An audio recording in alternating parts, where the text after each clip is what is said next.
जैसा कि हमने लास्ट एपिसोड में देखा था, संग्युल के फादर शिनवू को अपने घर से बाहर निकलने को कह देते हैं, पर इस बार शिनवू की माँ भी उस घर को छोड़ देती हैं और शिनवू के साथ आ जाती हैं।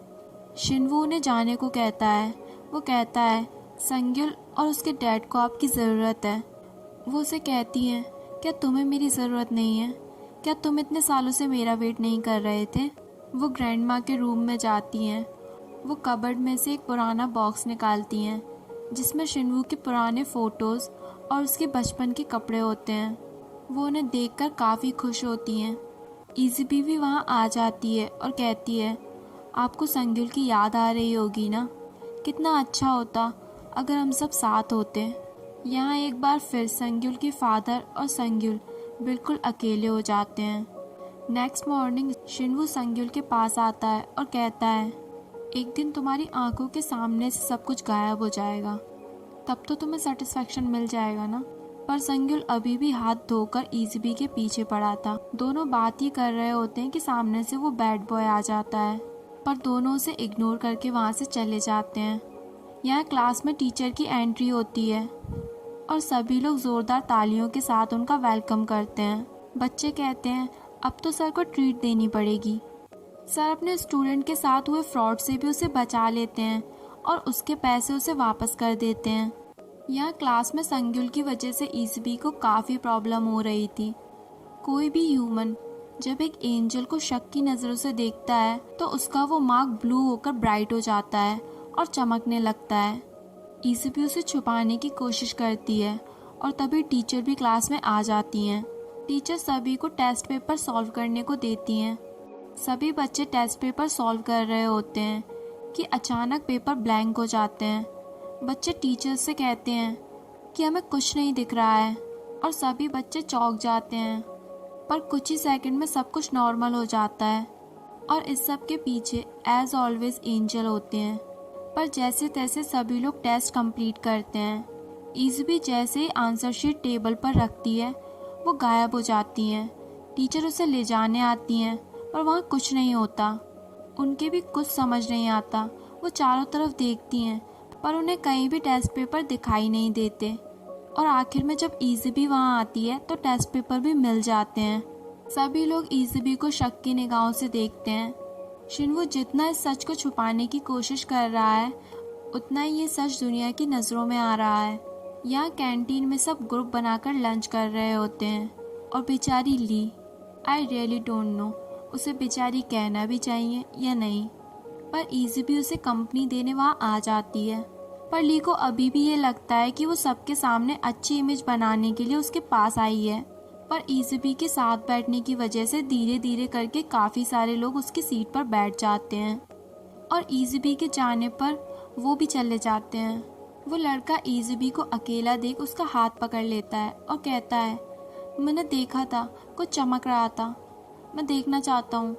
इज़बी घबरा जाती है, पर तभी उसकी फ्रेंड वहाँ आ जाती है और उस लड़के से कहती है, मैं तुम्हें कुछ बताना चाहती थी, आई लाइक यू टू, और पीछे से इज़बी को इशारा करती है वहाँ से जाने के लिए।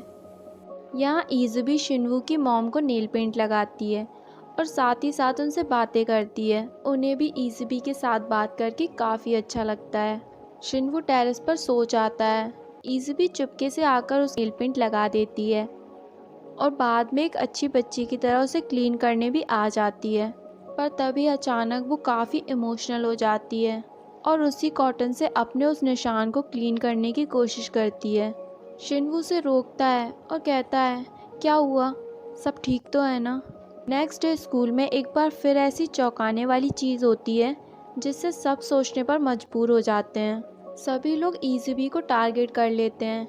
वो कहते हैं, कल टेस्ट के बीच कुछ हुआ था और इसकी जिम्मेदार तुम हो। संग्युल आकर सभी को रोकता है और कहता है, कल एथिक टीचर ही आंसर शीट ले गई थी, अगर तुम्हें कुछ पूछना है तो उनसे जाकर पूछो। और इज़बी को वहाँ से लेकर चला जाता है। संग्युल और शिनवू अकेले में बात करते हैं।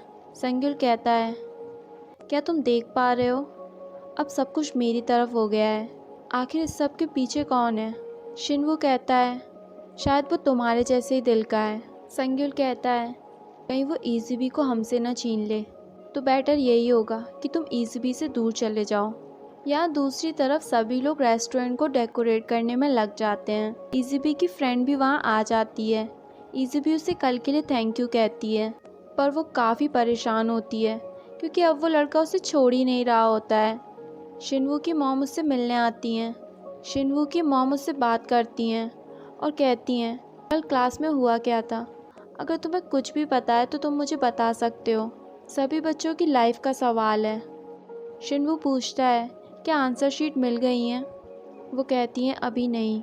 शिनवू ने एक बार संग्युल के फादर से मिलने को कहता है और शिनवू के कहे मुताबिक वो संग्युल के फादर से मिलती हैं और इज़बी को अपने साथ रखने को कहती हैं। यहाँ दूसरी तरफ शिनवू भी संग्युल को वही कहता है। संग्युल कहता है, यही हम दोनों के लिए फेयर डिसीजन होगा। मैं इज़बी को नहीं खोना चाहता। संग्युल पूछता है, क्या तुम मुझ पर ट्रस्ट करते हो? वो कहता है, हाँ, क्योंकि तुम भी मेरी तरह इज़बी को पसंद करते हो। चाहे कुछ भी हो जाए, उसे मेरे पास मत आने देना। I am begging you. और बेचारी इज़बी को एक बार फिर शिनवू का घर छोड़कर जाना पड़ता है। हालांकि ये शिनवू के लिए काफ़ी डिफ़िकल्ट था इज़बी को समझाना, उससे झूठ कहना कि उसकी वजह से उसकी लाइफ डिफ़िकल्ट हो रही है, पर वो भी क्या करता, तो वो उसे छोड़कर कभी नहीं जाती। वो दिल पे पत्थर रखकर काफ़ी सारे झूठ उसे कह देता है, जिससे इज़बी को काफ़ी हर्ट होता है। और अब तो वो स्कूल में भी इज़बी को अवॉइड करता है। इज़बी स्टेयर्स पर दोनों टीचर्स की बातें सुन लेती है। वो एंजल को ढूंढने के लिए भागती है। आंसर शीट के टुकड़े प्लेग्राउंड में फैले होते हैं। एंजल इज़बी से कहते हैं, तुम्हारी और मेरी वजह से इन बच्चों की लाइफ डिस्ट्रॉय हो रही है। एक मैं ही तो थी तुम्हारी फ्रेंड, और अब तुम अकेले हो गए हो। पर मेरे पास बहुत सारे दोस्त हैं। वो एक एक करके सारे टुकड़े उठा लेती है। यहाँ दूसरी तरफ शिनवू का भी किसी काम में मन नहीं लग रहा होता है और उसका फ्रेंड ये समझ जाता है। वो संग्युल को समझाने जाता है कि तुमने ये सब अच्छा नहीं किया, और वहीं रास्ते में उसे वो बैड बॉय मिल जाता है। वो अपनी गुस्सा उस पर निकालता है, उसे एक पंच करता है। तभी उसके पुराने दोस्त आ जाते हैं और वो उनसे डर कर वहाँ से भाग जाता है। धीरे धीरे करके ये सच सबकी नज़रों में आ रहा था, पर सब चुप थे क्योंकि वो सब इज़बी को प्यार करते हैं और वो नहीं चाहते कि वो डिसअपियर हो जाए, बिल्कुल शिनवू की तरह। यहाँ इज़बी स्कूल में टेस्ट पेपर चिपका रही होती है। उसके सोने के बाद शिनवू अंदर आता है और उसकी हेल्प करता है। संग्युल इज़बी को घर में ना पाकर स्कूल की तरफ दौड़ता है और वहाँ शिनवू से टकरा जाता है। दोनों जैसे ही साथ आते हैं, बहुत तेज हवाएं चलने लगती हैं। शिनवू संग्युल से कहता है, हम दोनों अपोजिट डायरेक्शन में एक साथ भागेंगे। संग्युल इज़बी की तरफ भागता है और शिनवू अपने घर चला जाता है और फिर संग्युल भी इज़बी की हेल्प करता है।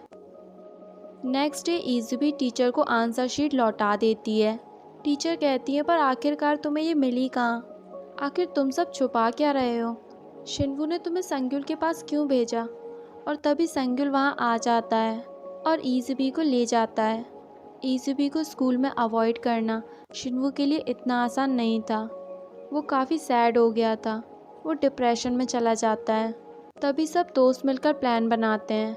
वो इज़बी को मैसेज करते हैं कि शिनवू की तबीयत ख़राब है। वो तुरंत इस मैसेज को पढ़ने के बाद शिनवू के पास आना चाहती है, पर संग्युल उसे रोक लेता है। वो कहता है, अगर शिनवू की तबीयत ख़राब है तो मैं उसे देख लूँगा, पर इज़बी नहीं मानती। वो उसके पीछे आ रही होती है। संग्युल उसे हटने को कहता है और तभी इस बीच इज़बी गिर जाती है। उसके वही हाथ में चोट आ जाती है और वो बेहोश हो जाती है। वहीं दूसरी तरफ शिनवू की हालत भी बिगड़ जाती है और इसी के साथ हमारा ये एपिसोड यहीं पर ख़त्म हो जाता है।